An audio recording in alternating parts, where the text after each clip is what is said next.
कांग्रेस के प्रांतीय अध्यक्ष नकुल दुबे जी हमारे साथ हैं। नकुल जी, आज आपने किसानों के मुद्दों को लेकर प्रेस वार्ता किया, जिसमें आय की बात किया, खाद की बात किया, मगर योगी सरकार तो कह रही है कि किसान जितना खुशहाल इस वक्त है कभी नहीं रहा।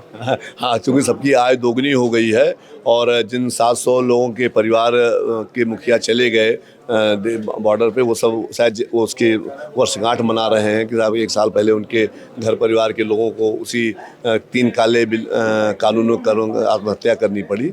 तो उनको तो सब दिखाई पड़ रहा है और उनको दिखाई पड़ना भी चाहिए, क्योंकि हकीकत तो वो देख नहीं रहे हैं।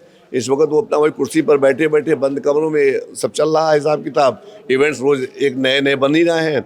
विदेशों में भी अब तो हिंदुस्तान के लिए बड़ी सुविधाएं आ रही हैं, लेकिन सच्चाई यही है कि अभी आप किसी भी किसान धान क्रय केंद्र पर चले जाइए तो वहाँ पर त्राही त्राही मची हुई है। खाद के डिपोज में चले जाइए तो लाइनें देख करके आपको पता लग जाएगी कि वास्तविकता क्या है। वास्तविकता यही है कि न खाद मिल पा रही है, न धान बिक पा रहा है, और कोई कहीं किसान के पर वो कोई सल्फास खा ले रहा है कहीं, और आत्महत्याओं का तो एकदम अंबार लगा हुआ है, देख सकते हैं। नकुल जी, सवाल यह है कि किसानों का कई महीनों तक धरना चला, लखीमपुर जैसी घटना हुई।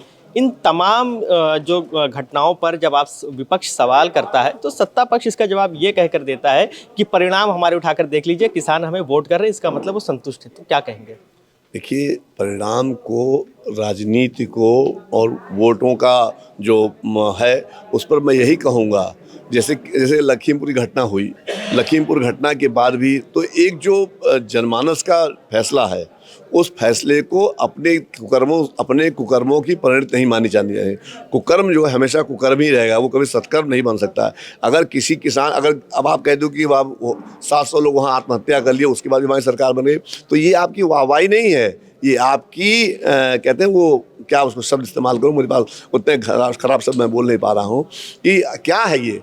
जिन परिवारों का मुखिया जो रोटी देने वाला था, वो खाली सरकार की लापरवाही के कारण आत्महत्या कर लेता है। बाद में वही तीनों कानून आपने बड़ी बेशर्मी खड़े कर दिया था, हम वापस लेते हैं क्योंकि चुनाव आ गया है विधानसभा का, और आप विधानसभा चुनाव जीत लेते हो, तो वो आपकी जीत नहीं है। और काठ की हांडी एक बार चढ़ गई, 2 बार चढ़ गई, वो कौन किसकी अम्मा कब तक खैर मनाएगी, तो वही सब हिसाब किताब चल रहा है।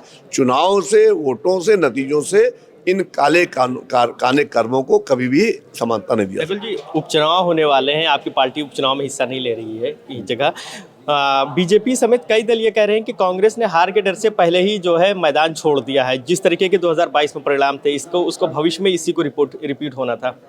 देखिए, हमारे देश में इस वक्त चुनाव की लड़ाई नहीं चल रही है। हमारे देश में इस वक्त सच और झूठ की लड़ाई चल रही है। आप सब बेचे डाल रहे हो, देश को गुलामी की राह पर ले जा रहे हो। हर नौजवान, हर बड़ा बेरोजगार, हर मध्यम वर्गीय, हर आदमी अडानी का गुलाम बनता जा रहा है और पूरी दुनिया, पूरा हिंदुस्तान देख रहा है। तो चुनाव is not the only target. आज राहुल गांधी जी जो भारत जोड़ो यात्रा कन्याकुमारी से निकाल रहे हैं, उसका इम्पैक्ट क्या होगा? उसका इम्पैक्ट ये होगा कि 2024 में पूरे हिंदुस्तान में भारतीय जनता पार्टी को अपनी जमानतें बचाना मुश्किल पड़ जाएगी, आप देख लीजिएगा। क्यों? क्योंकि आपके कर्म जो सन 2014 से शुरू हुए हैं, आज 2022 में आ गए हैं, सिवाय लोगों को दुख पहुंचाने के, चाहे नोटबंदी के नाम पर हो, चाहे काली कानून के नाम पे हो, चाहे महंगाई के नाम पे हो, चाहे बेरोजगारी के नाम पे हो। आप दिया जलवा करके लोगों से वोट ले लेंगे, आप थाली बजवा कर वोट ले लेंगे, आप ताली बजवा कर वोट ले लेंगे। तो सच्चाई यही है कि इस बार जनता ने अब धीरे धीरे मन बनाना शुरू कर दिया है, फैसले लेने शुरू कर दिए हैं, और इसका आपको एक्चुअल नतीजा सन 2024 में दिखाई मिल जाएगा। सर, आखिरी सवाल है, निकाय चुनाव करीब है और निकाय चुनाव में कांग्रेस की क्या तैयारियां हैं? अगर बूथ की बात की जाए तो अन्य दलों से कांग्रेस का बूथ कमजोर माना जा रहा है, वहाँ पे किस तरीके से मजबूती लाएंगे और किस तरीके से सर जो प्रत्याशी हैं उनमें कॉन्फिडेंस लाएंगे? देखिए, जहाँ तक बूथों का मामला, तो मीडिया कमजोर मानती है कांग्रेस को।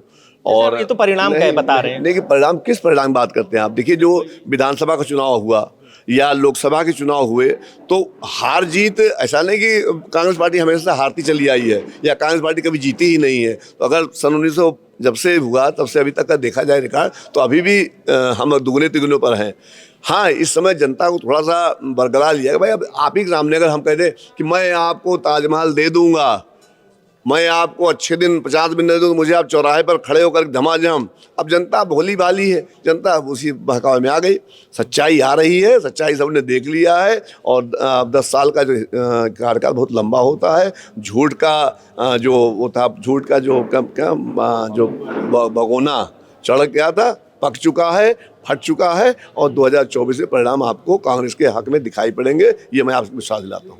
शुक्रिया बातचीत ओके, करने के लिए। Thank you. तो ये थे हमारे साथ कांग्रेस के प्रांतीय अध्यक्ष नकुल दुबे, जिनका साफ तौर पे कहना है कि किसानों के मुद्दों पर भारतीय जनता पार्टी पूरी तरीके से विफल रही है। किसान आज त्राही त्राही कर रहा है, ना ही तो उसका फसलें बिक रही हैं, ना ही तो उसको सही दाम मिल रहा है। वीडियो जर्नलिस्ट आयुष के साथ फरीदुल हसन, द लीडर हिंदी, लखनऊ।